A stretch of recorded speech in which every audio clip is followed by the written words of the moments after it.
Hello and welcome to another episode of the Best Book Club. I'm your host, Nu Fatora, and this is the podcast where I discuss the best stories with the best minds in the community. On this episode, I'll be discussing Sore Winner by Anticherry, another legendary classic originating from the first months of the Lucky Fetish Forum. With me, I have the ultimate podcast guest and host, Hans Gutherson. Thank you for joining me. Oh, so glad to be back. Thank you for keep having me on. I'm glad you're not sick of me yet. It's great. I'll never get sick yet. I like how every time you say so Oh, glad to be back, but you're on consecutively. I know, it's great. It's an honor, and I'm so happy. Yeah. Yeah, well it's easy to be excited when we talk about such pivotal stories. Oh yeah, good point. So to start out, here I have a summary prepared. So this story in a sentence is this. A single wedgie changes the lives of everyone surrounding Adeline, leading to a fierce competition and extracurricular activities, and dives into an exploration of how ego impacts our loved ones. Whoa, love that. Ego impacts our loved ones. Powerful stuff. Yeah, Dramatic. yeah. I like it. I would have just said soccer girls go wedgie happy. I like yours way better. Got to draw people in. I got to hook them. That's the way to do it. Yeah, totally. Love that. So this story, it's another. I guess it's hard to say whether it's actually Lucky Fetish exclusive or not because I don't, as far as I'm aware, it's the whole thing isn't posted on DeviantArt. Some of it is, but some of it isn't. So part of it is Lucky Fetish exclusive. And so it was first posted on Lucky Fetish on November 16th, 2011, and has gained just shy of 300,000 views to date. I believe it's Anticherry's second most viewed story. It is just insane. Collectively, he Yeah. has the most views on the board with Yeah. only a couple stories. That's got to be right. Yeah, when you think about some of the other popular writers, including myself, like I have Lucy and Danielle, and the others are like, "Oh, made 10K, Yeah. made something," Yep. but he comes out with two hits, like really right after one another, and kind of going simultaneously, as I think we'll talk about, and how he plays with that a little bit. It's really magnificent to think about. Yeah. Um, And so, with that, it seems to be the case that Sore Winner is almost never brought up without also mentioning Luckily Unlucky, the other story Mm, Anticherry is most known for. Why do you think that yeah. is, or is that not true? I think that's an excellent point and really interesting you note that. I know like when I did my Q&A with him, this was back in 2017 about there, I kept mentioning in like every sentence to him and all my questions like both of the stories at the same time. It was never like what about Sore Winner? It's like what about Sore Winner and Luckily Unlucky? It was Hmm. I think because his catalog is so small and that he's got so few stories and that all of them have been critically acclaimed, and by that I mean everyone who's read them has liked them from what I've seen, and I haven't seen anyone critiquing Anti-Cherry or saying he's overrated or anything like that. I think it's easy then to look at these two stories and the time they came out too, early 2011, 2012. He's making these posts just as the board's starting to take off. It's really setting a standard, and for some of like you and I who are reading these and coming up in this period, just starting to write and explore reading and the fetish, it's very seminal and influential for us. So I think they're kind of interconnected, partly because they literally are. They occur in the same universe, and there's a funny little crossover he does, so it's kind of hard to separate the two of them. But also just because I think of how significant they were, the fact everyone's sort of reading them, and they're both really, really good. It would be funny if, because a lot of other writers, you think about them, you go, oh yeah, they have that one story I really like, but then if you name some other really minor title, you're, oh, I don't know what that is. I've never heard of that, something like that. But him, it's like you know all of his stories, and you know these ones that really, really stick with you. I hope that answers your question a bit. Definitely. And I mean, what I've seen and heard and discussed with people on this podcast as well is that it seems like Luckily Unlucky is always brought up first, and then Sore Winner Mm. is the second one. Um, that It's something I've noticed. I'm curious if there is something behind that, or if it's just I because think the so. catalog is so small. Yeah, I think it's both. I think like because it's not hard to list off all his titles. I think we did Yeah. that last episode. We went through them in a matter of a few seconds. You kind of count them on pretty One much one hand. and a half hands, I think. Um, yeah, one maybe another finger or something Yeah. on your second hand. But and I think at the same time, it's because on Lucky Fish forums specifically, they are so well viewed, as you mentioned. It's just shortly behind luckily unlucky in views, almost 300,000.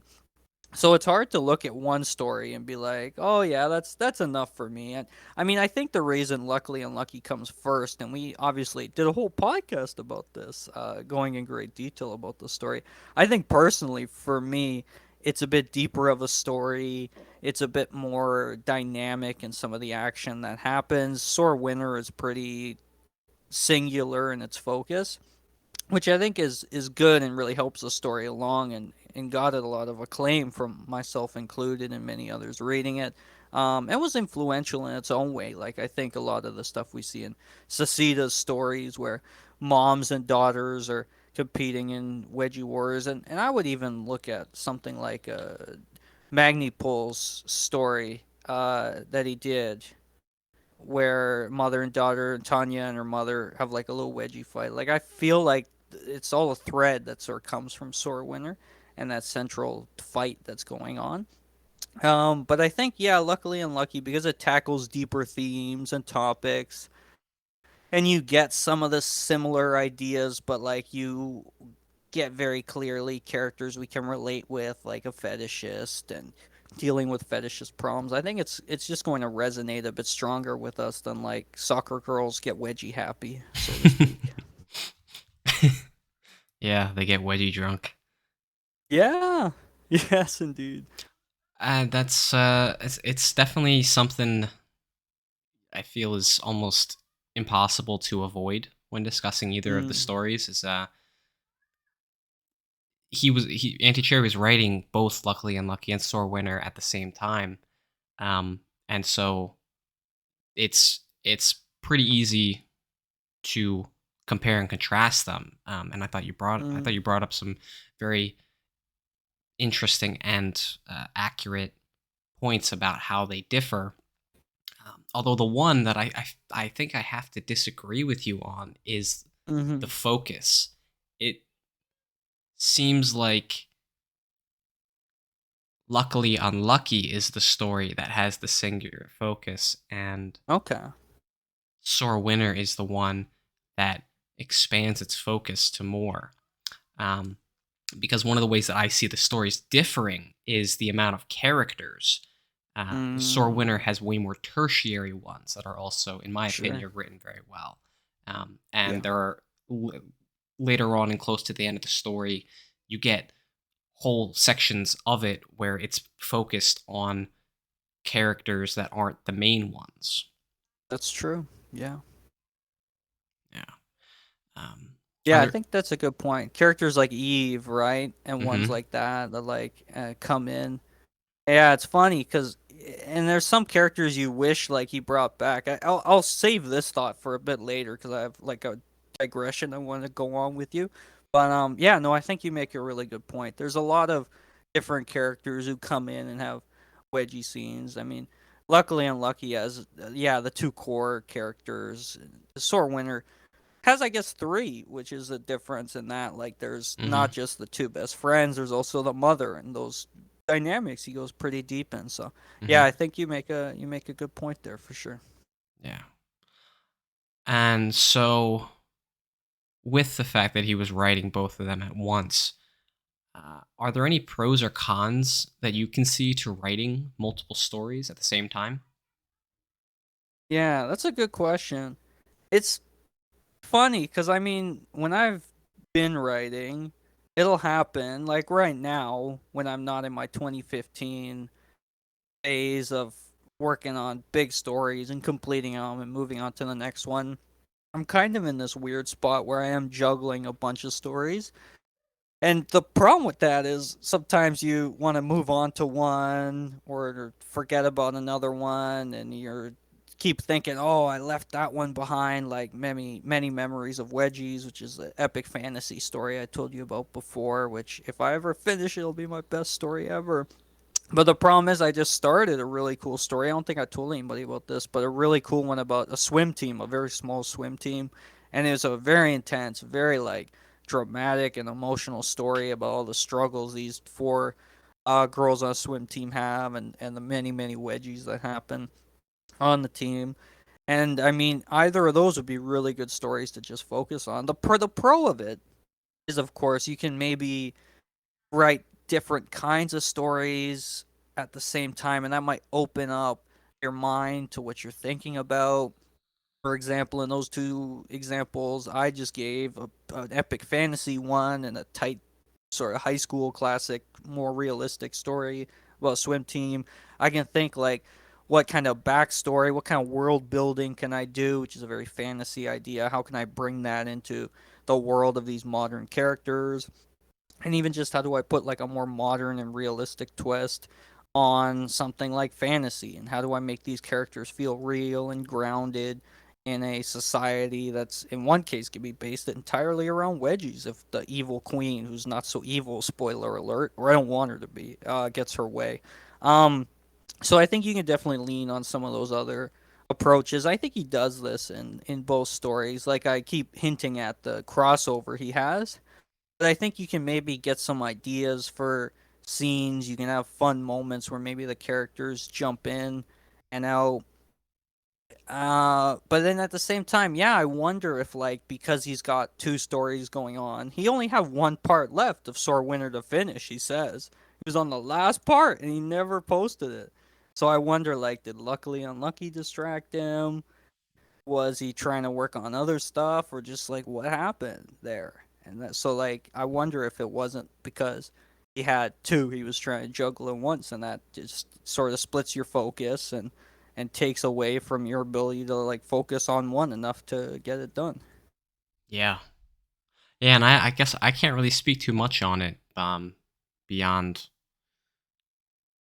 yeah, there was a little bit of time where I was technically writing 2 stories at once with the one contest Mm, entry that I put yeah, out, and my actual full story, and I think if they're in the same universe, it can help you, um, develop the world a little more so you can yeah, see that world from a different perspective, and from a different sequence of events that's happening.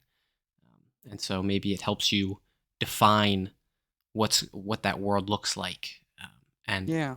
what populates it. I like that. I like that. The sort of difference, or the different sort of thing, is like when you pull a me and you finish, um, like Lucy and Daniela, for example, and Teacher Wedgie Fight. You go right into YWNR, and you keep putting the wrong character names because you just finished it. You're like, oh, if I'd been writing this side by side, like I wouldn't keep calling Abigail Lucy or something. I just keep writing Yeah, the wrong name because it's stuck in my head 50,000 words later. So if yeah, you do both at once, it I imagine would be hard to juggle if you're seriously writing both at once. yeah, Plus, for me, like in some of those early stories, like I would outline so much, and I was such a clear idea of like what I wanted to see happen, and I would get like so hooked into the story, like I need to keep writing this, and so it would pull me away, and I'd just be thinking of what's happening. I'm like, I gotta get back to write that. Like I want to talk to you, random peoples. Um, and that, if you're writing two stories, I imagine would be kind of tough because it's like, can you really capture that same like hooked in spirit if you're trying to juggle two stories and a lot of other stuff, and like what holds your attention? Does one slip by, kind of thing? Like, how much are you rushing one to get to the other, kind of thing? I mean, it feels like a very complicated prospect. yeah. And there's always the danger when you're juggling multiple stories that, you end up not having enough ideas for one, and so Yeah. it could slow you down on writing that one, or, you're forcing it out when it could have been better if you'd been focusing on one at a time. Yeah, that's a great point. And something like a sore winner or luckily unlucky, which are kind of, you can look at them as just a series of different, more creative wedgies that happen. And Yeah. so when you think about it like that, you go, yeah, if you're writing two at the same time and you want to, probably ideally, and I assume is the case with Anti Cherry, make everyone different. If you have a really cool idea like the tennis ball wedgie and sore winner, you can't just stick that in luckily unlucky, or people are gonna go, hey, you're biting yourself, you're stealing your own stuff, you're not being original. Whereas, like, if you write it, you come back to it years later, you might not even remember you did something like that. Or you might do a slight variation, and it's not going to be as noticeable to yourself or your readers. And it's like if you post stories back to back, anything that's kind of similar, people go, "Hey, wait a minute." Unless it's intentional, it's not going to look too good, probably. Yeah.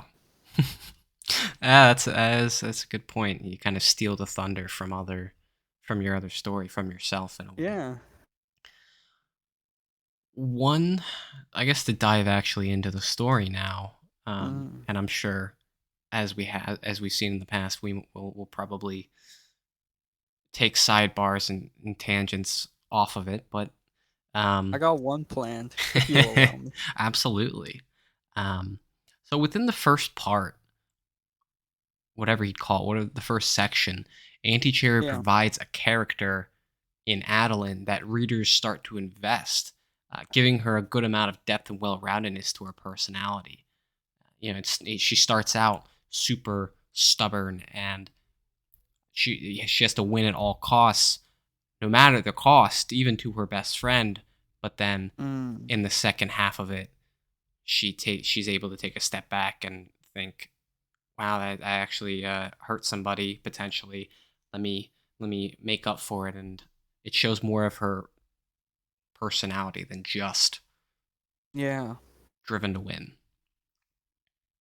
Yeah, I think that's interesting because I mean, so many stories. Because luckily, like Sora Winter has a very familiar start to it, and like you're in a locker room, classic sport location, and a wedgie happens, and that is in some cases an entire story. And a lot of short stories are exactly that format. So then having the turn and say, okay, the bully character doesn't just leave the nerd embarrassed. The end. It's what if the bully character realizes there's something wrong with what they did. They actually have empathy. They realize there's consequences to their action. And talking to me, and because I go on and on about this, consequences is something I think wedgie fish stories lack in general. There's often a great lack of them. But Swordwinter, at least in these beginning parts, doesn't shy away from showing like if you give someone a wedgie, it's going to hurt them and it's going to hurt you. You're going to feel bad, especially when they're as tense as the whole line of Spanx Madison gets in the beginning and things like that. Yeah. So yeah, I think it's a really good point you mentioned. It's a good way of developing her character, and it sets up obviously what's to come with Pam. Like she is determined to win. She's not afraid to really make fun of someone who loses or do whatever it takes to be the star, and she's riding that high uh, from the win, which is also another good reason the wedgie happens. Is not just like, oh, I give one. It's and plus I love the crowd dialogue in the story. I think that's something we could talk more about too, but I just want to throw that out there in case I forget. I think it's one of the best stories for dialogue of a mob and a crowd and their reactions to stuff. I think it really makes a lot of the scenes. Yeah. They showcasing and exploring the mob mentality. Yeah, that's where my love for doing that in stories comes from. I think it's this story, seeing Yeah. how it adds to the scene, and it's something like in many of my stories, YWNR, there's scenes where people are getting wedgies in a crowd, and there's a few people shouting, or they're not doing anything, they're not helping, or they're joining in, and that's always fascinated me. I've been preoccupied with some of that, and I think it comes back to this story and how he does that even from this very first parts of people wanting Hmm. to see the wedgie and cheering her on to give a harder win to Madison. Yeah. And I it might not be accurate, but one the something that I realized when thinking back on those first parts is it made me think of Karate Friends. Um, Yes. and Yeah. it's a I was thinking the same thing. very Yeah. similar way it plays out in the first part between the two stories. So it seems like there Yeah. might be Very some similar. inspiration there from Sore Winner. Oh, big time, yeah. We know Sissy is a fan of the story. We look through, we find his comments, and Yeah. he's commenting on it. So yeah, undoubtedly. And when I think of Karate Friends after we chat about it, I think of this, I go, definitely some similarities. Not just to mention, and this is touching on my digression, the fact that after a little bit the actual sport of it really falls away and there's no real sport Yeah. happening. Yeah. And that's a big part of the digression. But um yeah, it's very similar beginning where they you give a wedgie and then you let them give you one back, and it's this nice display of friendship and kind of binds them into what becomes in Karate Friends a competition in a lot of ways, but a broader story, similar in a lot of ways to Sore Winner. So it's a great comparison you bring. Yeah, Hmm. it's good you brought that up. And I think I have the best spot for you to bring up your digression. So when it comes up, I'll cue you.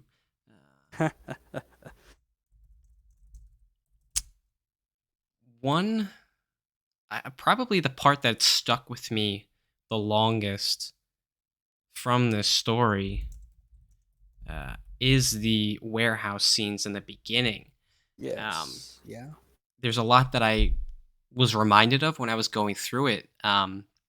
But it's a small wedgie war where neither character actually enjoys the wedgies, but it feels Yeah. natural that it would keep going like it does, and it reveals so Mhm. much about the dynamic between mother and daughter. What parts have stuck with Yeah. you since your first read?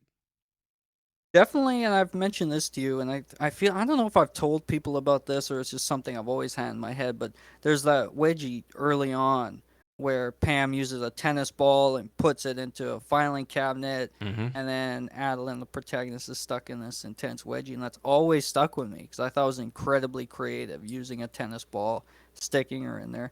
Plus, we get this sort of idea that like Pam has done this a lot through her dialogue, that she's given a lot of wedgies, and that's very hot to have that mentioned and to have that sort of backstory given us. It's almost implied in some ways that like she's got this long history with them, which is very fun because we can assume there's giving and getting. That's one that's really stuck with me. Obviously, the beginning stands out because I like you. It's a really powerful scene where we get a lot of Adeline and her personality. Madison is like really described as like the most typical like dumb blonde ever. There's like you read it, you're like, come on, but as we go, we get a bit more of that, so you can look back on it and you wonder like how much of like Madison's description was like a parody almost on some of those similar descriptions we would see in Wedgie stories. Or maybe he set the bar to what would later become like almost a joke because we see so much of characters being like, and the ditzy blonde did this, and like, what about their name? Did you forget their name? Um, so I think that really sticks with me. I love near the end too the Coach Jackie scene where the giant like wedgie war erupts. I think that's a really wonderful crowd moment Hmm. as well. That's always stuck with me too.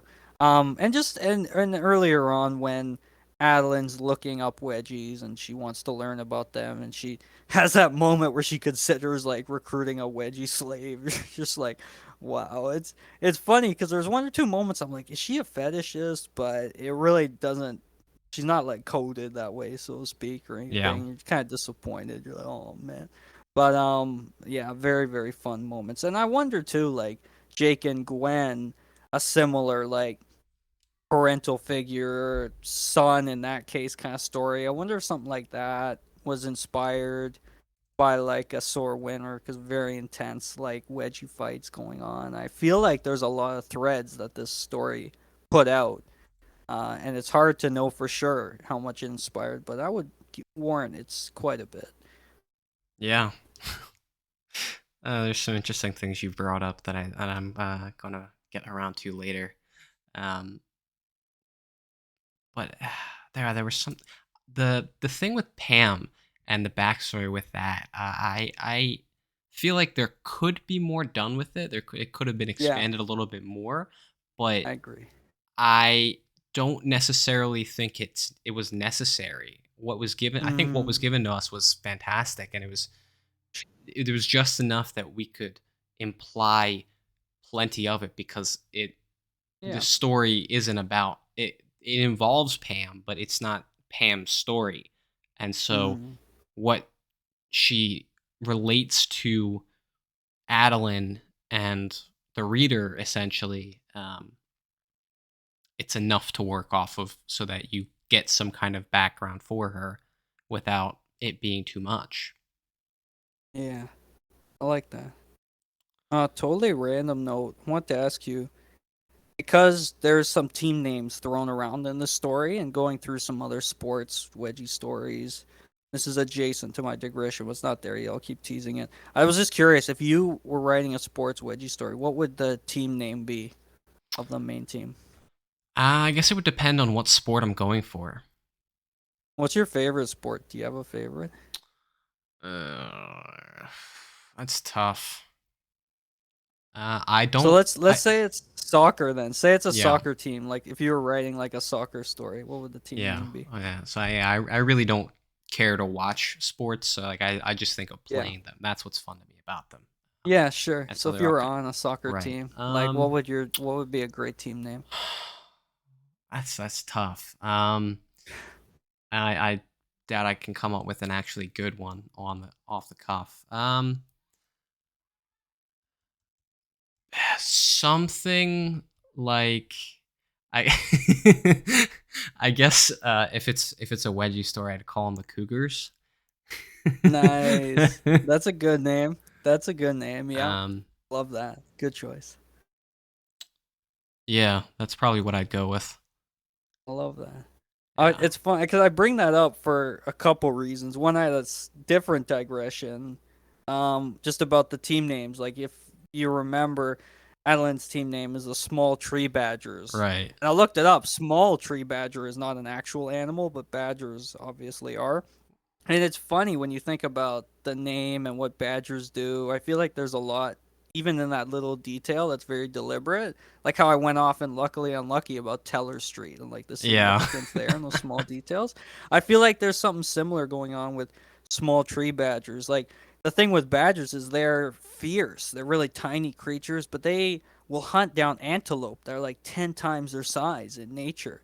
And you think about Adeline and how that fits in the metaphor of like she's going to take down her mom, who's kind of a cougar in some ways. Yes, she Um, is. so She's you a get some of MILF that, though. and She's a MILF. yeah, that's true. That's true. Cougars are It's true. single. So like they also badgers have like big brains for their small bodies. Same thing, and like they're known badgers to work together to solve problems in nature. Like I think escaping out of cages and crazy stuff. Yeah. So you think all that kind of fits within the story because these team obviously comes together. They're obviously fierce. It's funny that in the very beginning of the story, they beat a team called the Lions, the Rock Ridge Lions. It's like Yeah. lions, such an intimidating creature, but I believe in nature, badgers, groups of them have even scared away lions, which is kind of bonkers to think about. Yeah. So it's kind of funny to think about like the significance of that name, uh, and what he maybe was playing with there. Because Yeah. the only thing I could think of if I was naming a team, I'd call him like the Mongoose, because such a silly looking name. But when you think about it, they're well known for being able to like take down vipers and cobras. They can beat them in a fight. They're like designed to kill snakes, and I hate snakes, so that's another reason I love the mongoose. They're also really cool looking. Hmm. Not my favorite animal, but probably call my team the mongoose Hmm. because they're just like they're deceptively powerful. I think, which is cool.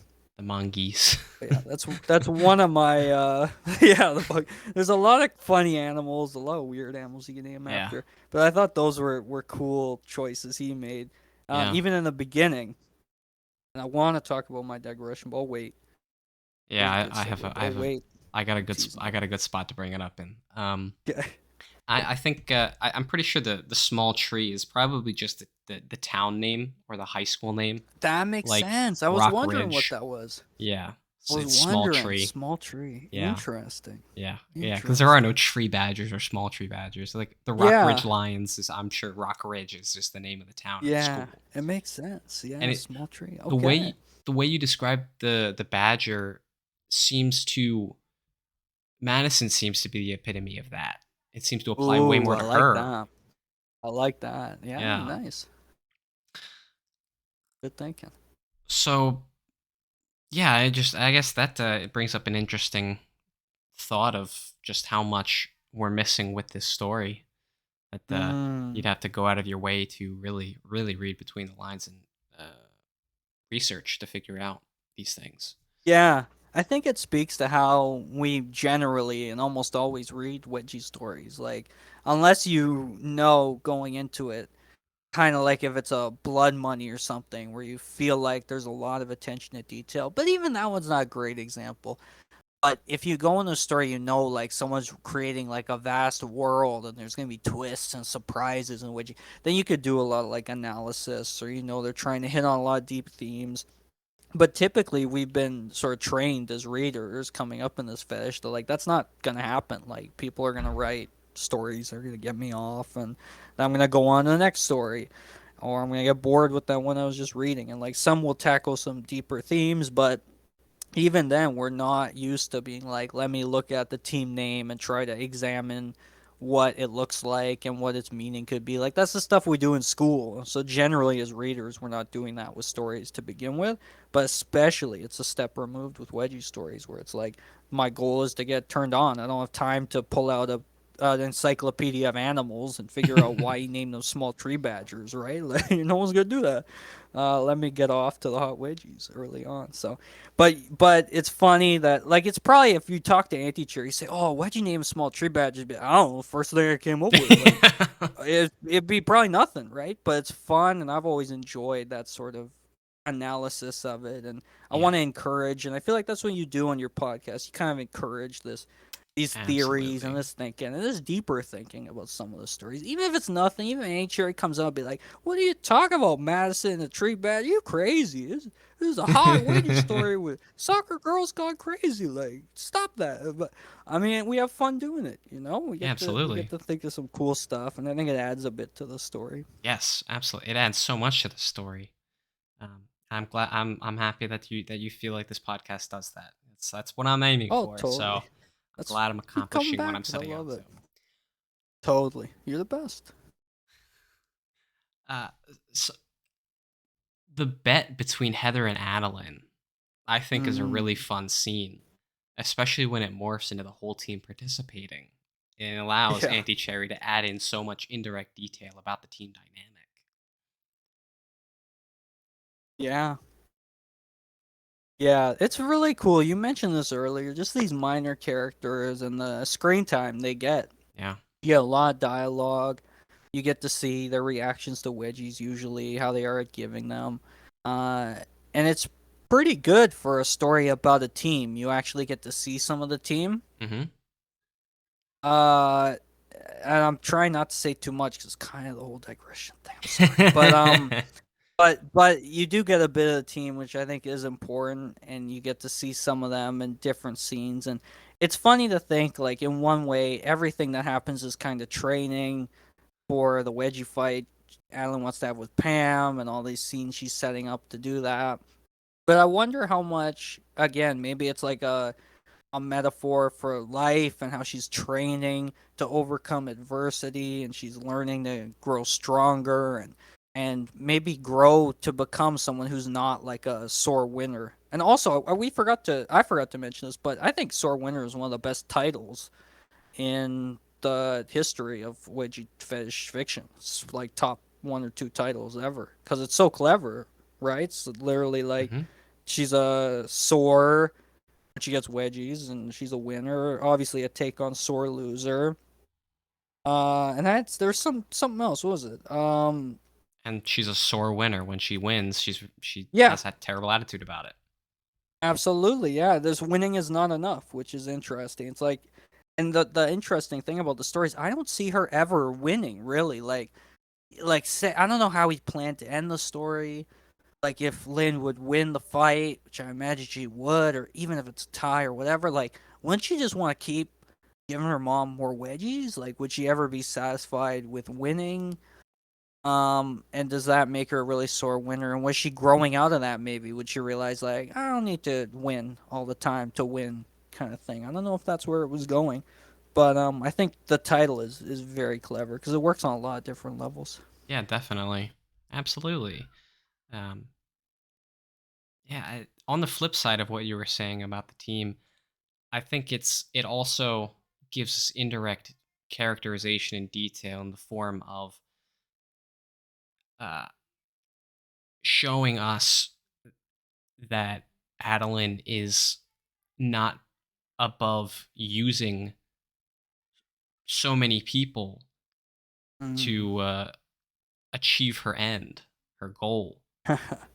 Yeah, So she's feels like manipulative, yeah. and there's Yeah, feels like she's a wedgie fetishist without the fetish is what it feels like to me. Like a lot of yeah, these traits we're familiar with, the manipulation, like setting up these wedgie scenarios. It's cool when she's not the one doing it, like the Jackie scene I mentioned when yep, Madison is the one doing it and she sets it up in the very funny dialogue where Jackie's trying to give a sports speech and Madison's interjecting like you gotta lift it up like a waistband and Coach Jackie's like what waistband? No, yeah, I love that kind of moment. yeah. Um, Although Adeline does jump in yeah, and help her. yes, yeah. Yeah, So there's definitely some of that. She feels like she's a fetish. It's just missing the fetish. yeah. Maybe she is. It's hard to tell. Maybe she is. Yeah, it That's is. something I you'd have think so. to read into. Um, Yeah, because I I, mean, there's this moment in like after practice part two. I guess kind of near the beginning where the line is like, Adeline, only imagine one thing when she gaped at the top of those poser flagpoles wedgies. I mean, that reads to me like I read that I'm like, is she a fetishist? Like you look at flagpoles, all you think about, all you imagine is wedgies. Like, so I don't know. Maybe that's a whole other podcast essay that needs to be written. Like, is she or is she not a fetishist? And like, whoever can crack that one wins $1 million kind of thing. but I think it can also be seen as that she's so focused on winning that she'll do whatever it takes, and so she's going to look for every opportunity to get better. Mm. Okay, so like obsessive, which kind Yeah, of fits into like the whole sports angle, being goal oriented and driven and things like that. Yeah, that's I yeah, think that's a probably the right interpretation. I think to who she is, and because she is obviously so determined to win this wedgie war, she'll do a lot. yeah. Something that you brought up a couple times is the luckily unlucky crossover with Jen and Sarah. Yeah, I thought the couple of times that it happened, it was amazing, and it gave some yeah, fantastic characterization and background to those two characters that you wouldn't get just from Luckily and Lucky. It gives the reader a taste of their dynamic outside of wedging each other. yeah, It builds them out to so much more. yeah. Yeah, I love those crossover moments. That's why I kind of have them in the Tracy trilogy, which are all in the same universe, and you see some characters connect. And Hmm. I want to do a lot more of that, even in really tiny ways, like in an interactive Lucy and Daniela story I started writing, set Yep. during the war. At the end of that, I would have like the teachers' names written on a chalkboard with like a heart beside them. LaQuisha and Claire from Teacher Wedgie Yeah. Fight. I was gonna Very have like their nice. names with a heart, little Easter egg stuff like that. And Tracy was gonna show up in that and stuff. So like, it's always fun when you can explore them in a different setting when they don't have to carry a story. Like when you can have those throwaway, like here's a fun little scene with them Oh. and it's not about Hmm. them, so you don't gotta worry like are they gonna carry the plot forward, which he doesn't really in Luckily Unlucky. It's this pure fan servicey, really fun Oh yeah. moment where they're just obsessed with wedgies and they're gonna give it and you get the little like reference to soccer, so it doesn't feel too out of left field. But yeah, it's really wonderful when you can pull it off right. And I think those scenes are just great for that. They're super fun and an early example definitely of someone crossing over stories and as we mentioned right at the beginning, very popular stories. So you get hugely popular characters popping into a story you love. Like it's great. He was Marvel before Marvel, pretty Yeah, much. I was gonna say maybe since Yeah. the first Avengers movie came out the year after, maybe they took They inspiration must have from read the the story. Sword Winner. They must have read it. Yeah, totally. You see Black Widow's outfit. You kind of Oh wonder my like they god. try to give her a wedgie. You Oh know, yeah. somebody one of us was on the team for costume design or something. Uh, I had a thought. I mean, it doesn't seem Yeah. like you'd be continuing the interactive story, maybe you will, but you could have it as the reader is Tracy, and so That'd be cool. maybe there's a drive to actually lose. You could Yeah, that's rather than fun. I just like go. that. You get a couple of different ways you could go with it. Yeah, it's I feel like I've told you about this before, so Oh cut me yeah, off if you're bored of hearing about it. But no, I'm yeah, the not. interactive story would be you're an original character trying to survive and not get wedgie during this war, and the war would feel very long for this character. Although technically, you would think it probably couldn't last very long, like realistically. But I was playing with some cool mechanics, like the character you play would have a coin that they would flip, and it would Yep. always be like a randomly generated result. And you could choose in some instances if you would follow the coin flip, which would equate to different options. You could ignore it, and you could do things. You could choose if you were going to be part of giving someone a wedgie and what kind of paths you would take and how far you would go to avoid them and things. And Tracy would be like an Easter egg. You'd escape to like a closet and she'd be in there and she'd give you some sound Tracy like advice about life or something, and Yeah. wouldn't wedgie you surprisingly and stuff. Um, and then at the end, I can't remember if like it was a game over if you got wedgie. It might have been. But you could either come out of that story like you've done a lot of bad stuff and you've given wedgies and you like feel bad, or you like managed to give none and you did good stuff and you feel good kind of thing. So I was feeling really good about it, but the thing with me and interactive stories, unless they're really short, is scope creep. I go like I must Yeah. expand this out. I must write 500 paths, and I'm started a fantasy one recently, which is like classic RPG D&D kind of thing. And even that right away, I'm like, oh, I need mechanics. I need health bars. I need gear and stuff. So I'm trying to trim it down and keep it much simpler and slowly grind away on that one. The only interactive thing I've managed to finish is very short. Like I did a 1,000 word story with like a little Easter egg. Um, but to like another story I wrote. But that's like the only interactive story I managed to finish because I always try to expand it out to a million paths, and I just can't do it. I mean, it's almost inevitable that that would happen because of Yeah. the concept of an interactive story. You have Yep. 15 you have basically writing 15 different stories or however many paths you want, and they have to intersect at certain times and all. It's an Yep. extremely complicated process, and so It is. the Yep. the scope is already huge, so it's really not that inconceivable that you automatically increase the scope without even thinking Yeah. about it. Yeah. Yep. Yeah. It'd be good if maybe you had a couple other writers working with you, and that's something I've thought about. Like, how would I get that to work? But it's never come together. But it's in the cards. It's always a potential, and who knows? Yeah. Maybe Auntie Cherry will come Yeah. back and write the Sore Winter interactive soccer story or something. There Well, is an interactive soccer story on Lucky Fish forums, but I don't think it was very interactive, or was it a very long soccer story um, at all. perhaps you and I can do that Lucy and Daniela interactive story. Yeah, I let's definitely do it. I should still have the Twine files yeah. somewhere for some Let's parts of it. let's do it. I Let's definitely do it. definitely make sure it happens. All right, I love it. um Love it. yeah, so coming back to Sore Winter, one of my absolute favorite aspects of this story is the inclusion of Pam. There are scant few stories that actually feature women older than mid 20s.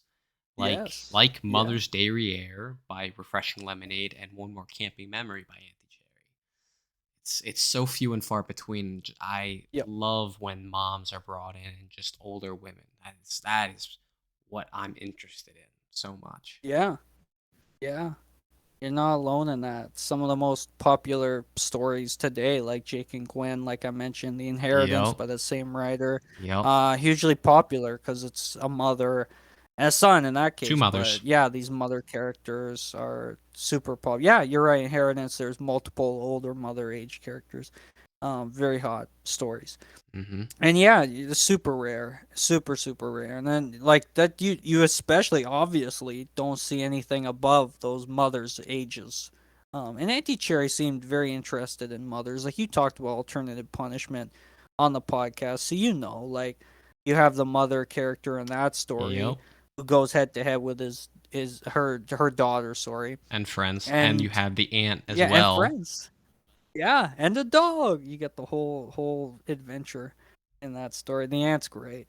And I love that story for that. And I know like when I interviewed Annie Cherry, he mentioned like that was all he wanted. That was Swordwinter. He wanted to explore like a mother daughter wedgie fight, and that's why he wrote that story. And he does it. He really like set out to do it, and he achieved it. And it seems like that's something that was one of his like focuses and preoccupations. One of the things he probably enjoyed most with the fetish, if I had to guess, or Yeah. enjoys most. I assume he's still around, just not writing, unfortunately. Yeah.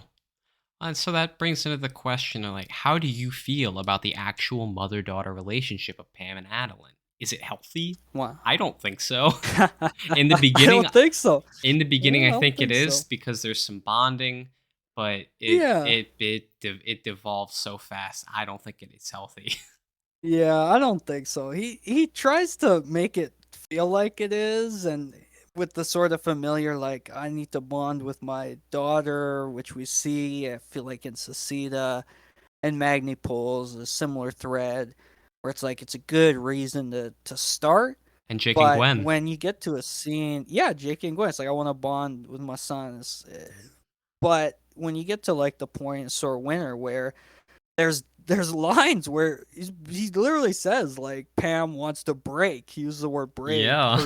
her daughter, and obviously try and rip Pam's thong in one scene. It's like brutal wedges. It's like come on, like yeah. where's the line for these characters? At what point is it like that's you kind of like it's obviously you're still enjoying it. It's hot, but at what point when you start thinking about it, are you like, does this go too far in the relationship? Like, and you might still like it. You might like it more because it goes so far. But it definitely, yeah. To answer your question, it definitely at many points seems like unhealthy and something they maybe need some family therapy for. Although imagine talking to a therapist about that. Why are you oh my here? Oh, god. wedgies. Lot of Yeah. wedgies, doctor. Yeah. Please help us. and actually, I just thought of this with the one scene where Pam spanks herself. I think Mm, that's a big point towards showing Auntie Cherry's interest in yeah, moms. yeah. For almost no reason that she does it. Yeah, just you gotta cause. always question those moments when Yeah. stuff like But that it's so happens. You're hot. like, yeah, yeah, of course. so I give him a little bit of forgiveness there, even if it doesn't have Oh, much of of relevance course. to the story. Yeah, you gotta forgive him. He's just going for what he wants to see, Exactly. as most of us do most of the time. So even if you're like, well, how does this fit? I liked it. I'll Yeah. give him a pass. Yeah. I enjoyed it. Yeah. Which scene would you want to be a fly on the wall for? I'd want to be there for the. Wow. I'd want to be there for the first official wedgie fight between Pam and Adam. Yeah, same. That would be the Oh, best. yeah, yeah, The, yeah, the, yeah. the first Sorry, I was. official one. Yeah, yeah. That be the warehouse. Is that what you're talking about? No, no. In their house when Pam surprises Oh, Adeline. yes. You have the first official one. Yeah, Those ones are unofficial yeah, because that's before they yeah. strike the I deal love them. to have the That'd be actual fun. points. Yeah, yeah. That's a great example. Yeah, I'd love to be in the locker room for that very first wedgie. Like how Ooh, intense it is yeah. with Madison. Just be like chilling there, just watching it while all the girls are like cheering it on and like just so excited to have a wedgie and stuff. I'd leave like when they're all spanking her a bit. Okay, I'm done. But No, I'd stay. yeah, Go back for most people seconds. would. Most people would. Yeah, I'd be like, okay, I'm done. I'm okay.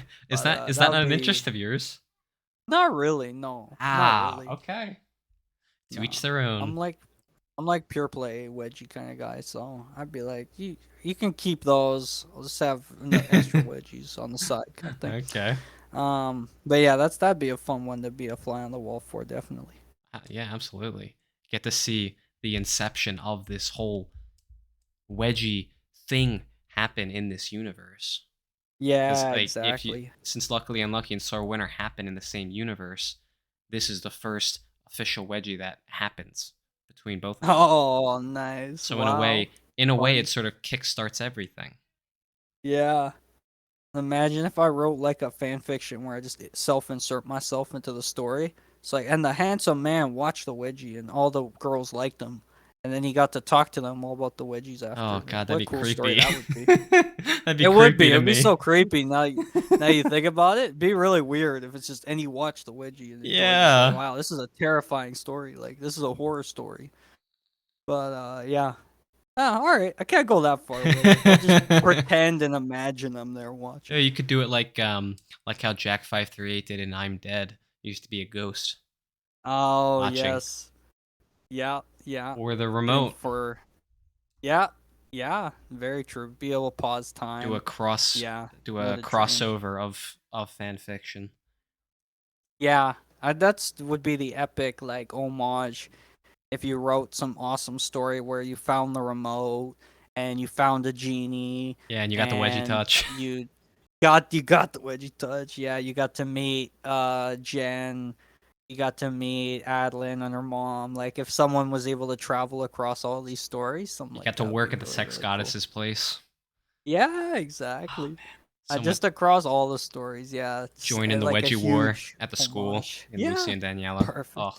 Yeah, exactly. Just time traveling, story hopping yeah. protagonist, the Doctor Who of Oh wedgies, man. essentially. See, I might have to convince K Cool to go back and redo Trials of Befriending a Trickster so that instead of going to Uh, different time periods in history, they yeah, go to different time periods in the community of stories. Oh, that yeah, would be so that'd be good. amazing. Yeah, the closest we get is Magnipoles in the end of the Wedgie Witch War thing he was doing, his like last story, where a character is able to sort of see into different worlds, and he mostly focuses on his own stories. Like the first story he ever posted, a character sees a line from that and stuff like that. But I believe he does look at like one or two other stories that weren't his that were kind of significant. So Yeah. like I love that kind of thing, and it'd be really cool if someone like did that kind of homage to stories and had someone like that because this is a digression randomly, but like there's a really awesome horror book, and since we're recording this on Halloween, it's at least a little appropriate, called My Heart is a Chainsaw. And it's by a guy named Stephen Graham Jones, and very quickly it's about a goth girl who is so in love with slasher movies, and she's pretty sure a slasher has come to her small town, and she's so ready for it because she loves slashers and she loves horror movies. She's so ready for a slasher to kill everybody, and it's such an homage and love letter to slashers, referencing so many of those tropes. And I would love if someone did the same thing for wedgie stories. And I was tempted after reading this book recently. I was like, man, it'd be so cool if you took a lot of these tropes and wedgie stories, like the wedgie girl who just gets it in the classroom in the beginning, and someone who's a bully but actually has a heart of gold. He's played with all these tropes and you write some really cool story like that. Like, wouldn't that be awesome? Yeah. It'd be hard to pull off though. Yeah, you'd be juggling so many different stories. Yeah, That would be yeah, tough, but if you did it right, the yeah. payoff would be insane. Be really fun. It'd be a really cool like love letter to people who really love these stories, like you and me. We read that and we're like, oh man, he's brought in that trope and he mentioned that writer, and like I get kind of like I've even younger I would mention, and you've pointed this out, like the meta elements where I would mention Auntie Cherry in a story, or I mention Mhm. Cecita and stuff like that, like to make the stories more real and be like a character is reading one of their stories. But Yep. to yeah, have a character who's like a fetishist who knows all the tropes, is super aware of it, like can identify, maybe they're in school and they say, oh, and that's the wedgie girl, she's going to be the main character in the story, like something like that. Like it would basically, my story I'm imagining would be a rip off of My Heart as a Chainsaw, just with wedgies. But it'd be really cool if you could do it right. Yeah. And Be hard though. I've done that with Lucy and Danielle in Fortunate Events. Don't know if you ever noticed that. Nice.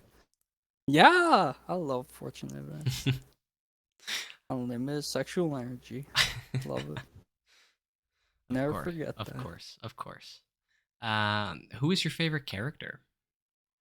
Ah, great question. I thought you were gonna ask me this. Yeah. Of course. And Has I to be had asked. who was it? I had I had it written down, but I should just remember this off the top of my head. I like Coach Jackie. She was like a fun coach who I wish we saw more of in general. And like she had those fun little scenes, like the one I mentioned where they're interrupting her speech. Probably Madison because she feels like such a heart to the story. Like she's got this. She's so willing to help her friend. She just goes along with things, but she's such a team player, which kind of fits into the whole sports metaphor Yeah. in a really fun way. And like he's obviously starts out describing her as this ditzy blonde, but she's so loyal and just so like there for her friends that I really admire that. I love that loyalty. I think big time. Yeah. That's yeah, Madison is my favorite character. Nice. She's the most caring and selfless of any of them, perhaps to a fault. Yeah, Yeah, I'm not normally a definitely. fan of comedic relief characters in any media, but she's not intentionally being funny, and I Yeah, think her comedy is really well done.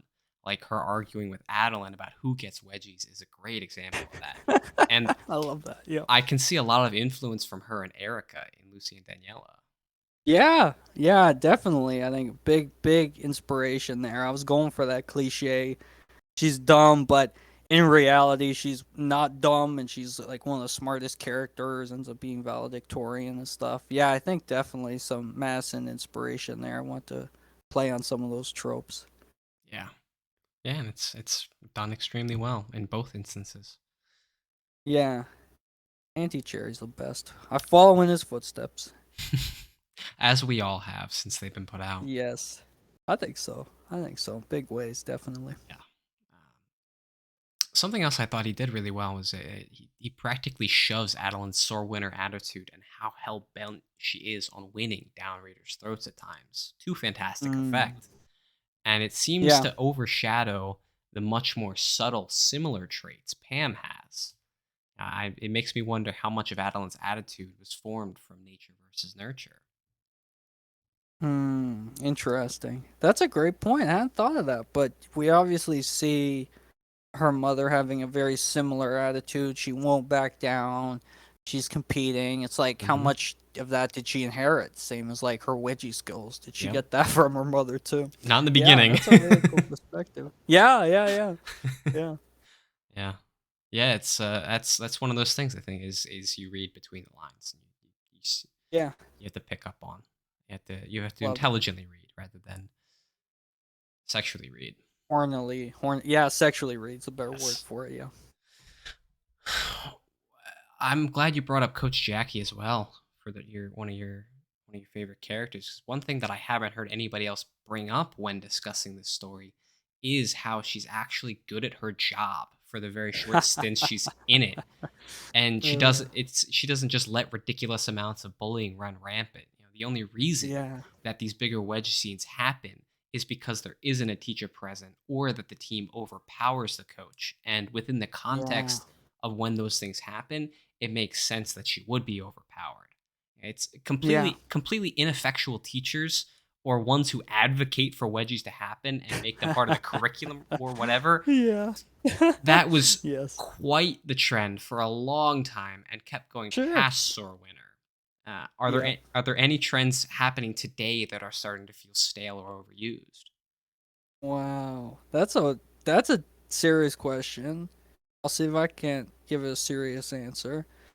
Trends are overused today. I mean, Or that are starting this to is a feel very like they broad are? one.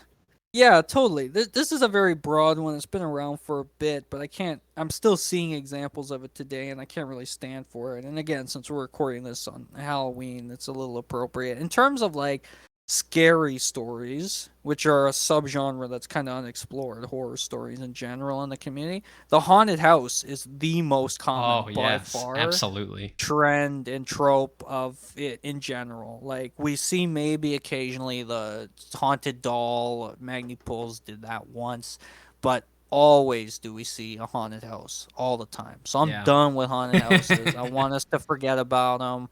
I don't care how many like hooks are alive in the house or ghosts are in there getting witch. I don't care. I'm done with haunted house. On a more, so that's one that I've constantly been bombarded by. Even recently, every time Halloween comes up, the community will spawn some new Halloween stories, and Haunted House is always number Yep. one that's always there. So I guess more generally, some trends we're seeing.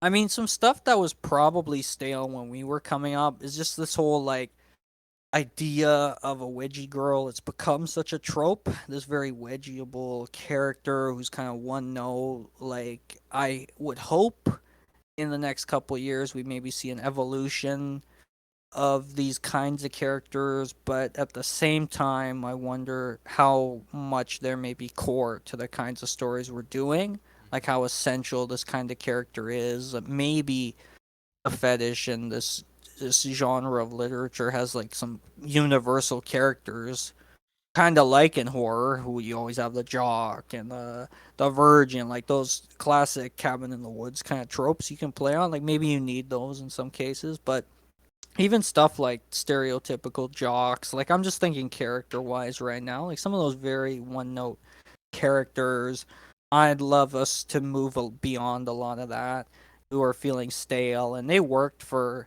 a high school college stories, but maybe because I'm like at an older point in my life, I want to see characters out of those tropes who have more fleshed out lives and things, who aren't like I'm the sporty girl. And I know like Anime Panties makes fun of that to some degree in some of his recent short stories. I think he did, it was like Wedgie's a Wedgie story, and the character literally just yelled sport and had a shirt that said sport, really making fun of like how prevalent a trend that was, and that's a trope I should say. It's like they really like, and it again hits a bit on my digression. I don't want to get into that yet until you let me. So, but I think those are some obvious like character ones that maybe be Yeah. avoided. I don't know. Does that kind Yeah. of answer your Yeah, question, or what were absolutely. you thinking? Do you have some Absolutely. examples? I don't have any ones that haven't been brought up, but I think Sora Winner was breaking that trend of the wedgie girl Yeah, back even in 2011. I think you're right. But I think expanding the one note characters to fan fictions, which are such a prevalent aspect of the community, Yes. one note characters in there are it's even worse, Yeah. because so many people just they grasp onto this singular characteristic about a character, and it becomes a whole character. Like Starfire is Yeah. one of the best examples of that. She doesn't Great understand Earth example. customs, and so Yes. and wedgies, so because she doesn't get what they are, so people can teach Yeah. her what they are over and over and over and Yep. over again. Yeah, over and over. Yes. Classic Starfire beginning. Yep. Yeah. Every time. But her sister knows exactly what they are and always is very good at giving Exactly. them. Yeah. Yeah. I think another story that sort of upends that trope of the wedgie girl is the frenemy program. Um, if you I remember like that that one. story. I remember Yeah. that story. Yeah, I wasn't into the peeing diaper stuff in that story at Yeah. all, but I remember it. Yeah, I like that. Yeah. There's a lot of potential in that one. Yes. Another one that was never finished, unfortunately. No surprise. Yeah. Yeah. Just when it was getting good too. But Yeah. yeah, really the one I point is the fan fiction. There's the one note characters in fan fictions. That's That's an excellent point. Yeah, and I'm glad you brought it up because it is so true. Like you mentioned, but exactly to your point, characters will kind of pick the community. It seems will collectively agree on some characters who are going to be wedgie girls, and then that's it. Like even in some cases, people get furious. Like in the Naruto case, I've never seen Naruto. I don't know it, but people will go, "What? Hinata, this wedgie girl, Ino giving wedgies? Like that doesn't make sense if you watch the show." And they're furious about it, but still, people will write it and they'll go, no, like that's how they are in the community, so you got ratings them. Plus, they're always gonna wear the same type of underwear. yep. Characters, even in like the edgy verse of like Sandra and Carol and those characters from like Sleep All of Today Society, the same thing. They wear the same underwear, same kind of jokes of like Sandra's got the big butt, Alice is really strong at giving wedgies, but can't take them to save her life, stuff like that. It's like, and that's kind of like our own Marvel universe to hit on that point a little bit, Yeah. but they are very one note, a lot of those characters, and it's like they're the same thing. And in fan fiction, I suppose it makes sense because you want to get the characters right and accurate, so you're going to hit on those like key and obvious details. Like Starfire doesn't understand Earth customs, and that's a joke in every Teen Titans episode. Yeah. Even But though I think she's underage as a it, character anyway, but it that doesn't stop anybody. the problem with it is that most writers don't go beyond that basic characteristic, those one or Yeah, two. it's And true. something else I'm honestly tired of and done with is in fan fiction where these super powerful and badass women like Wonder Woman, Raven, Starfire, all these women that absolutely would have no reason, Yeah, She-Hulk, all these women that would have absolutely no yeah, reason to have this happen to them. As soon as their underwear is pulled, they're just squealing nerds. That's it. There's yeah, yeah, it's dumb to me, and people can write so much yeah. better.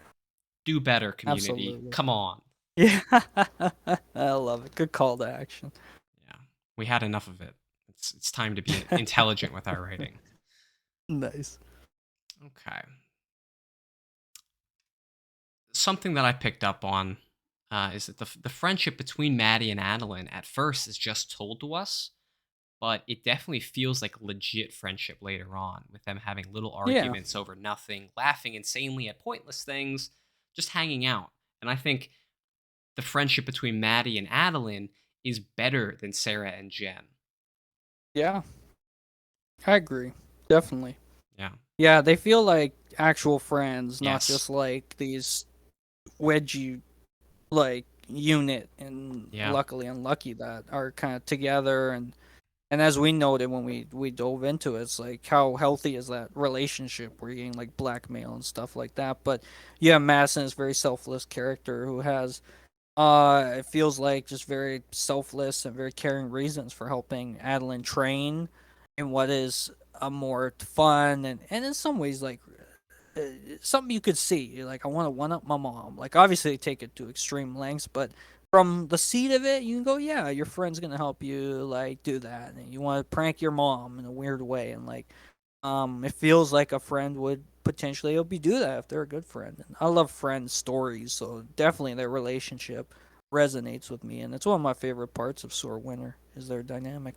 Yeah. Yeah. They just you see them just hanging out. It's Yeah, you get to see them beyond the wedgies. That is yeah, it's it's so rare. nice. Yeah. Love it. Yeah, it really is. Now we've you brought up the ending earlier on, and Yeah, it is so disappointing that it's just one part of what just one part I away. know. Though Yeah, I guess as a pass for that, Andy Cherry did give us two of the greatest stories to grace the Wedgie community. How yeah. would you want this to end? Oh man, that's so tough. And we chatted a bit about this when I was saying like, how's it even win? Like, does she win the fight? Yeah, But she's never satisfied. Like, that seems to be her personality. I might, you might have a different opinion, but to me, it doesn't feel like there's much progression in her feeling like she doesn't have to win to win. So I don't think that's the way it would go. I feel like she's just so focused on this winning. So I might like I would love again the cement like the sentimental like romantic part of me would be like it'd be great if they have this great bonding moment where the mother and daughter realize they have a lot in common, egos are out of the way, they agree it's like a draw, but they kind of say, oh yeah, we'll never stop doing little wedgie fights from time to time, kind of like the ending of teacher wedgie fight. It's kind of implied like more is to come throughout their lives, and like the whole idea, like maybe 20 years in the future, Pam and is gonna see Adeline, and they're gonna have like one more little wedgie fight, like years later, kind of thing. That might be a fun ending. It'd be yeah, nice if we did see her like win or lose, no matter what happens. She kind of realizes like I didn't have to win. Like I don't have to be a sore winner. Like there's value in like just playing and training, and I did all this stuff, and there's a great like value in that. And if she can learn that, take away that lesson, I think that's a story well told. Yeah, I think there are throughout. There's sprinkled enough clues and hints as to Adeline slowly moving past that sore winner attitude, Nice, good. and I feel like it would be it would make sense to have her realize in the end that she doesn't need to win. Um, Yeah. maybe like Pam's getting the best of her, and she's accepting defeat because of it finally on her own Mm, terms. And then she nice. sees an opening, but she doesn't go for it. Oh wow, powerful. Like it. Yeah.